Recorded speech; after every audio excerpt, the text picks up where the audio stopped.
به نام خدا. کاربران عزیز سایت ابزار وردپرس، سلام، امیدوارم حالتون عالی باشه. بنده مایرن هستم از تیم تولید محتوای سایت ابزار وردپرس و با یکی دیگه از جلسات آموزشی افزونه دیجیت، ثبت نام با موبایل در وردپرس یا همون ورود با موبایل در وردپرس در خدمتتون هستم. من در 2 جلسه ابتدایی در رابطه با این افزونه توضیحاتی رو دادم و بعد رفتیم نصب کردیم و توضیحات مربوط به درگاه و چگونگی تنظیم اون بخش مربوط به درگاه پنل پیامکی رو توی این افزونه خدمتتون توضیح دادم. توی این جلسه سوم میخوام به ادامه بخشای این افزونه بپردازم. به پیشخوان وردپرس میریم. بخش درگاهی که توضیح دادیم در افزونه دیجیت با بخش عمومی توی این جلسه کار داریم. خب مورد اول، بخش پایه، تولید نام کاربری از چه روش‌هایی توی سایتتون انجام بشه. نام کاربری از طریق ایمیل، اعداد تصادفی، از شماره موبایل یا از نام. نام کاربری که توی سایتتون ایجاد میشه و ذخیره میشه تو بخش کاربران، از کدوم بخش تولید بشه؟ از ایمیل تولید بشه، از شماره موبایل، از نام. میتونید در نظر بگیرید نام کاربری کاربراتون همش بشه شماره موبایل. اینو میتونید در نظر بگیرید، چون ثبت نام میخوایم با موبایل انجام بشه، نام کاربری هم موبایل در نظر بگیره. فرمت شماره موبایل به صورت بین‌المللی بذارید بمونه. فعال کردن ورود با شماره موبایل از آدرس wplogin.php. خب اینو فعال میذارم بمونه که اگه غیر فعال بشه یا فعال بشه چه تفاوتی داره. ببینید من میخوام بهتون نشون بدم. این آدرس ورود منه دیگه، درست؟ میام اینجا و باز میکنم این صفحه رو بهتون نشون بدم. ایمیل، شماره موبایل، یعنی شما با شماره موبایل هم میتونید به ادمین وردپرس دسترسی داشته باشین. ببینید اینجا، حالا من منتظرم لود کامل انجام بشه برای این صفحه که بهتون دقیق نشون بدم، چون داره از فرم دیجیتس هم تو این بخش استفاده میکنه. من بیام اینجا، ببینید این گزینه اومد، ورود با گذرواژه یک بار مصرف، یعنی اگر رمز عبور هم حتی نداشته باشین، با یک رمز عبور یک بار مصرفی که به موبایلتون ارسال میشه میتونید ورود رو انجام بدید. اگه من بیام اینو غیر فعال کنم و ذخیره تغییرات رو بزنم، ببین چه اتفاقی میفته. این صفحه رو رفرش میکنم، اینجا دیگه الان شماره موبایل نداریم، همون نام کاربری و نشانه ایمیل به صورت پیش‌فرض اینجا اومد برای ما. پس اگه نیاز داشتیم میتونید اینو فعال کنید. فعالسازی فراموشی گذرواژه میتونید بذارید فعال بمونه. البته این مورد دو صفحه پاپ اپ ورود ثبت نام دیجیتس کار میکنه که با این صفحه من در ویدیوی بعدی توضیح میدم که چطور میتونیم از این صفحه اختصاصی دیجیت استفاده کنیم. از فرم پیش‌فرض دیجیتس برای فراموشی رمز استفاده شود و میذاریم باشه. میخوایم از دیجیتس استفاده کنیم. کاربری که داره با دیجیت ثبت نام میکنه فراموشی رمز عبور هم با کمک همین ارسال یک کد تایید به شماره موبایل انجام بشه. بهتره که باشه این مورد. فعالسازی گذرواژه قوی برای ثبت نام. اگه این غیر فعال بشه، کاربر میتونه در هنگام وارد کردن رمز به طور مثال وارد کنه 123 12345 ساده میتونه وارد کنه، ولی اگه اینو بزنید حتما باید گذرواژه قوی یا 8 رقم به بالا انتخاب کنه. کاربری که با کمک دیجیتس داره تو سایتتون ثبت نام میکنه، نقش پیش‌فرضش چی باشه؟ اینجا کاستومر قرار داده شده که اگه شما نیاز داشته باشید میتونید حالا شاپ منیجر یا وندور یا فروشنده یا مدیر فروشگاه یا نویسنده یا ویرایشگر یا اصلا ادمین کنید اون هر کی ثبت نام میکنه که خب پیش‌فرض همین کاستومر و بهترینش همین کاستومر قراره باشه. نمایش پیغام موفقیت آمیز بودن ثبت نام ورود. وقتی کاربری با کمک این فرم دیجیتس به سایتتون ورود کرد، آیا با پیغام ورود موفق یا ورود ناموفق روبرو بشه یا نه؟ ببینید اینجا من ذخیره تغییرات رو میزنم. خب اینجا نشون نداد. بذارید من یک مثلا اینطوری ذخیره بزنم. خب اینجا نشون نداد. اجازه بدید من یک تغییراتی رو اعمال کنم تا مثلا دقیق متوجه این مورد من بشین که دقیقاً کدوم پیغام رو میگم.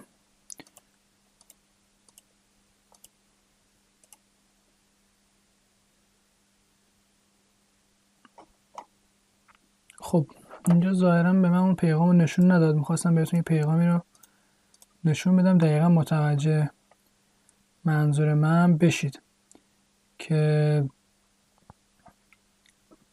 اجازه بدین یه کاری رو من انجام بدم اینجا تا اون پیغام بیاد. خب من یه گزینه رو توی دیجیتس غیر فعال کردم که می‌خواستم اون پیغام بهتون نشون بدم. ببینید در رابطه با این مورد من ذخیره تغییرات رو میزنم. ببینید پیغام‌ها متاسفیم مثلا یه همچین پیغامی میاد که میگه حالا ورود موفق بود تبریک میگم، یا میگه متاسفانه ورود ناموفق بود. یه همچین پیغامی رو در هنگام ورود و ثبت نام به کاربر نمایش میده.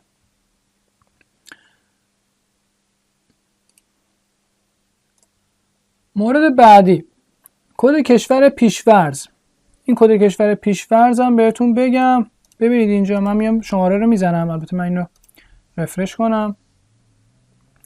من اینجا شماره رو میزنم. پیش‌فرض دیدین مثبت 1 انداخت. این چون روی آمریکا تنظیم شده. بیاین اینو روی ایران تنظیم کنید به این صورت که پیش‌فرض باشه و لیست مجاز کد کشورها، اونایی که میتونن ثبت نام کنن با توجه به این کدا رو اینجا وارد کنید. به طور مثال من میذارم افغانستان و به طور مثال ایران، اینا میتونن ثبت نام انجام کنن و اینا نمیتونن. به طور مثال این کشورها نمیتونن ثبت نام انجام بدن. اینجا میتونیم ما مشخص کنیم که خب من طبیعتا نیازی ندارم و اینا رو حذف میکنم. و اینو من یه ذخیره بزنم بهتون نشون بدم این کد 98 رو مجدد رفرش میکنم صفحه رو. ببینید 98 اومد اینجا. پس از این بخش میتونید اونو فعال کنید. خب طول گذرواژه یک بار مصرف، اون رمزی که حالا کدی که برای کاربر ارسال میشه چند رقمی باشه، 6 رقم، 5 رقم، 4 رقم، اینجا میتونید مشخص کنید. که پیش‌فرض 6 رقم گذاشته، شما میتونید 5 رقم یا 6 رقم با توجه به اون سلیقتون قرار بدید. زمان ارسال دوباره گذرواژه 30 ثانیه یا میتونید 60 ثانیه یا میتونید 90 ثانیه در نظر بگیرید. این به چه صورته؟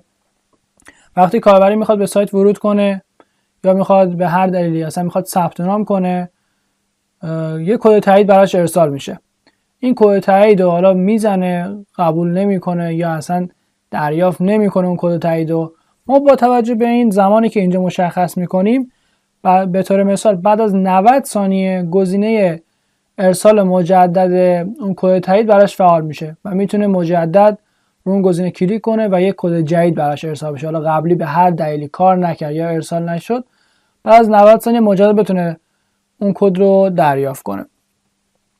تایمش رو پایین‌تر بیارین خوب نیست دیگه. هر 5 ثانیه هی کلیک کنن کد رو دریافت کنن ممکنه خوب نباشه. بس اینو یه خورده حالا 30 ثانیه، 60 ثانیه یا 90 ثانیه یه خورده منطقی تره. تغییر مسیر صفحه حساب ووکامرس به صفحه ورود دیجیتس. خب این الان فعاله. یعنی چی؟ ببینید به چه صورت میتونیم به صفحه ووکامرس ما دسترسی داشته باشیم؟ مای اکانت. درست؟ این صفحه ورود به ووکامرس دیگه. من اینو روش کلیک میکنم. ببینید چه اتفاقی میفته. ریدایرکشن و منو برد به صفحه مربوط به صفحه اختصاصی ورود و ثبت نام دیجیتس. ببین من اینو بیام غیر فعال کنم تا دقیق متوجه بشین. صفحه رو مجدد رفرش میکنم. خب این که نیست دقیقا. اینو من پاک کنم و اینو رفرش کنم. ببینید مای اکانت. خب صفحه ورود پیش‌فرض برای دسترسی به حساب ووکامرس، حالا بر اساس قالب زفایر به این صورته. حالا قالب وودمارت دارین یا حالا هر قالب دیگه ای، فلتسام دارین، اینا برمیگرده به اون صفحه پیش‌فرض همون قالب که برای ورود به اکانت ووکامرس کاربرد داره. پس ما اگه اینو فعال کنیم اینو نادیده میگیره و ما رو میبره به سمت چی؟ صفحه اختصاصی خود دیجیتس که من اینو سیو نکردم. سیو کنم، برمیگردم این صفحه و مجدد رفرش میکنم. ببین اینجا داره یک لینکی اضافه میکنه به این صورت که میتونیم با صفحه اختصاصیش ورود کنیم. خب موارد بعدی ایجاد مشتری جدید در بخش افزودن سفارش ووکامرس. خب اینجا گفته شده دیگه برای امکان افزودن مشتری جدید در سفارشات به صورت پاپ این تنظیم برای مدیر سایت نمایش میدهد در مسیر ووکامرس سفارشات افزودن سفارش ایجاد مشتری ووکامرس سفارشات افزودن سفارش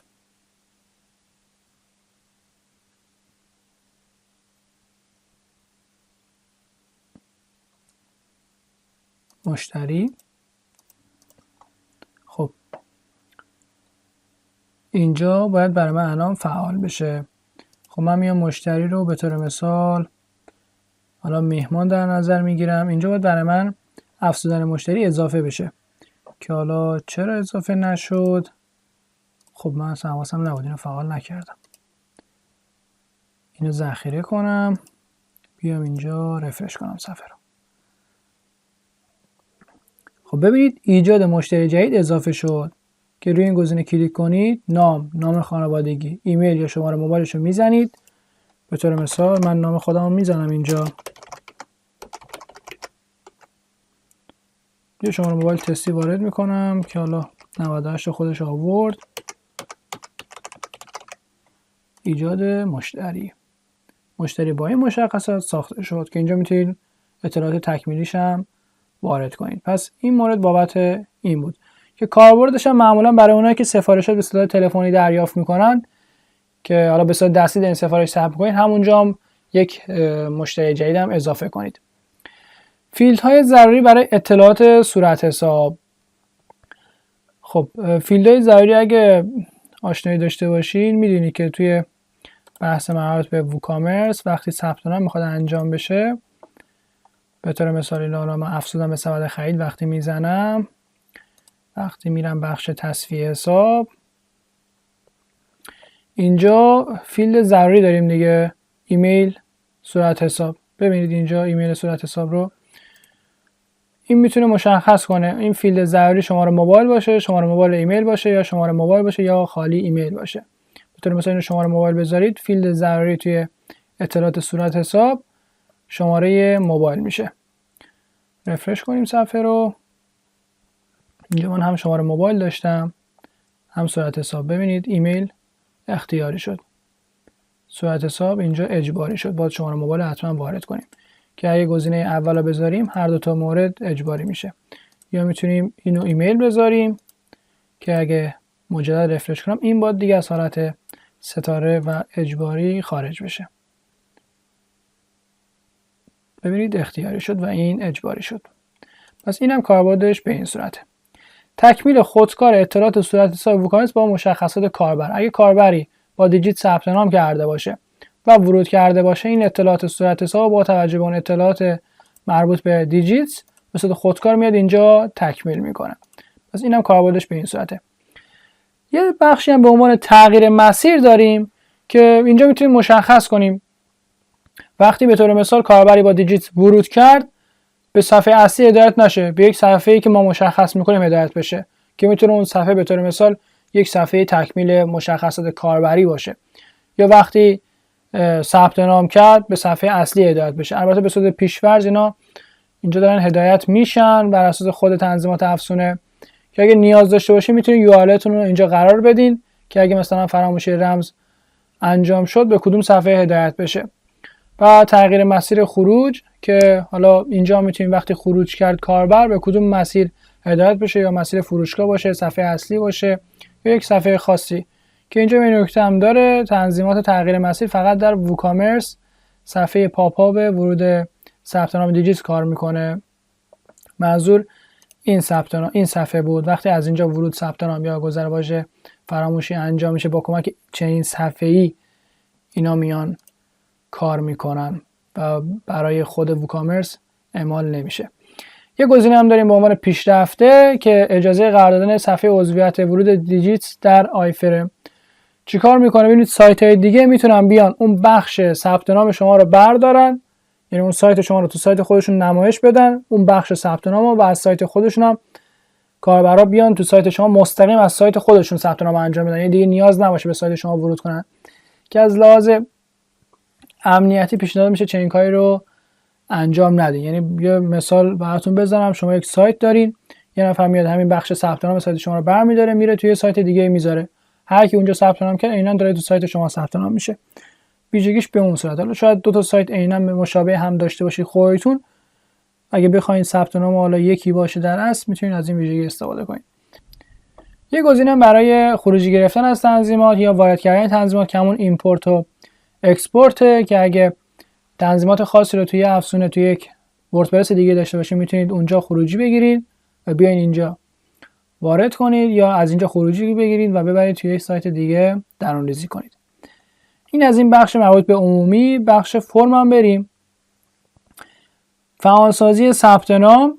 خب ببینید اینجا بهتون نشون بدم، اینجا ثبت نام داریم دیگه. بله، من میام اینو برمیدارم غیر فعال میکنم، ذخیره تغییرات. این یعنی دیگه اجازه ثبت نام نداره کسی. رفرش کنم صفحه رو.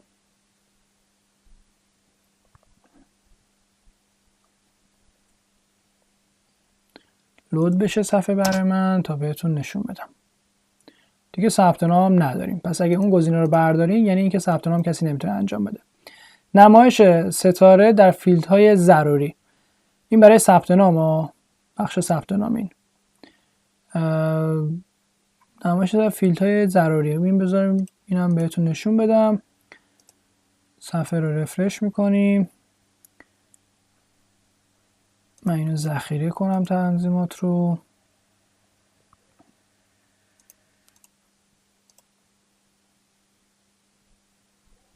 به طور مثال وقتی ثبت نام بیام میکنم ببینید ایمیل، شماره موبایل با ستاره مشخصه چون فیلد ضروریه.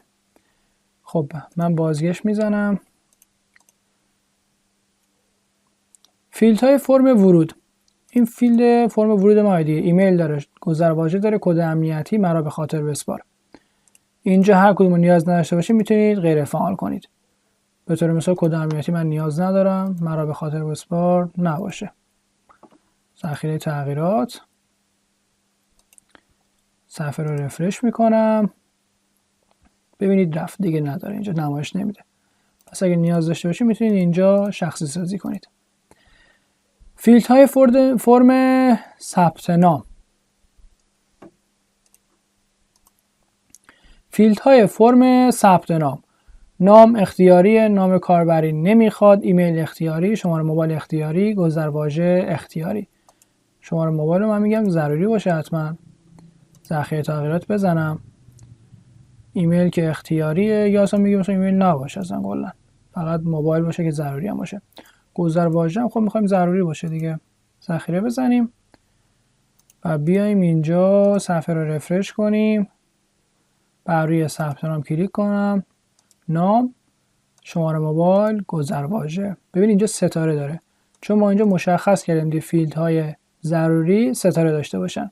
اگه اینو بردارم من ذخیره تغییرات رو بزنم و بیام اینجا صفحه رو رفرش کنم، مجدد برم بخش ثبت نام، ببینید دیگه اینجا ستاره نداره چون اون تنظیماتش رو برداشتیم.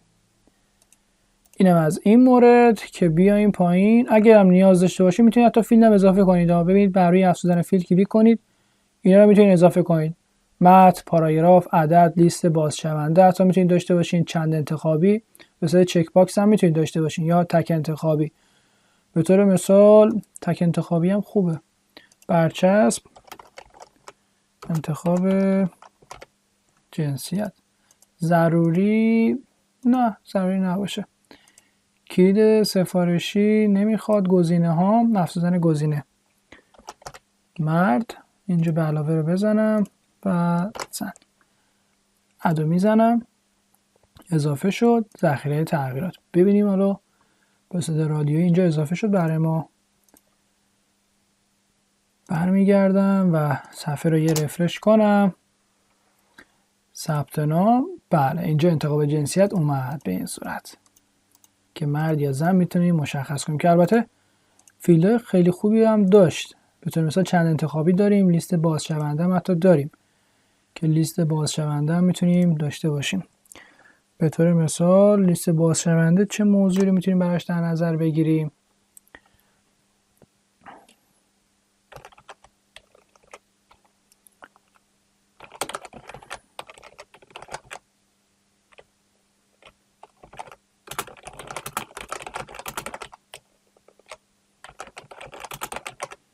همچین موضوعی رو تستی وارد کردم، ضروری باشه. کلید کلاس سفارشی نمیخوام چون کلاس نمیخوام بدم. و افزودن گزینه به طور مثال بله قرار میدم. خیر، فعلا تمایلی ندارم. یه همچین گزینه‌ای و اضافه کردم. ذخیره تغییرات. بریم مجدد صفحه رو رفرش کنیم. ثبت نام و ببینید که اینجا به صورت رادیویی و به صورت چند انتخابی. قصد دارید فروشنده شوید؟ هیچ، بله، خیر، فعلا تمایلی ندارم. به این صورتی که میبینید.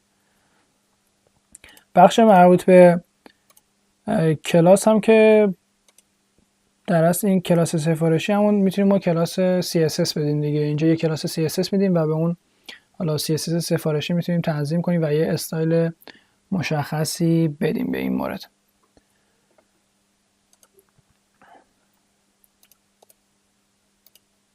اینم از این جلسه ما که در رابطه با بخش عمومی و فرم توی دیجیت صحبت کردیم. امیدوارم این جلسه مورد پسند شما قرار گرفته باشه.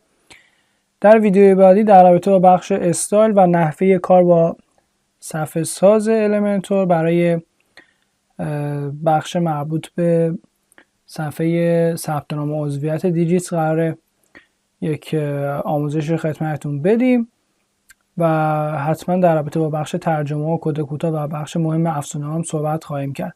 تا ویدیوی بعدی شما رو به خدای بزرگ میسپارم. خدا نگهدار.